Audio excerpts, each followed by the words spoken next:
Before 1921, 800,000 refugees came into the United States every year. Of them, more than 100,000 were Jewish. After 1924, less than 10,000 Jews and a quarter of the number of overall people came in.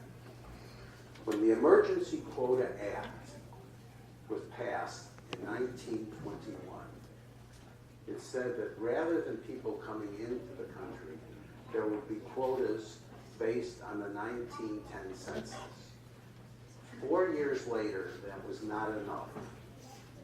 It was revised to the 1890 census, which means that the potential for the number of Jews to come in was diminished greatly. And that was not an accident. It was purposeful. Today, we're facing for the first time in recent years since 1965, massive cuts in immigration. What we learned about our Jewish immigration, though, was it was a more complicated story.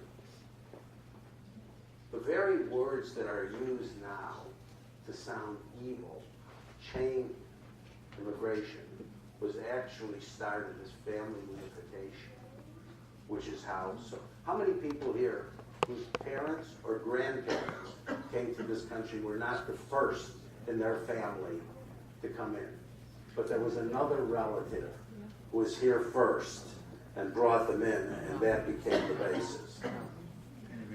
But there's another story we don't tell, and that's that there was massive illegal Jewish immigration. When the gates shut in 1924, in the harshest terms, Jews came into the country in two ways, thousands and thousands did. Through Mexico, through Havana. They came in through being snuck into containers, just the same way people are snuck in today. And they came in with forged papers. Papers that were forged along the process that got them from the Ukraine to Germany and so forth. The hostility towards Jews, Slavs, and Italians in those days was enormous. The organizations that worked very hard on that were, of course, the B'nai, the National Council for Jewish Women, and Hias.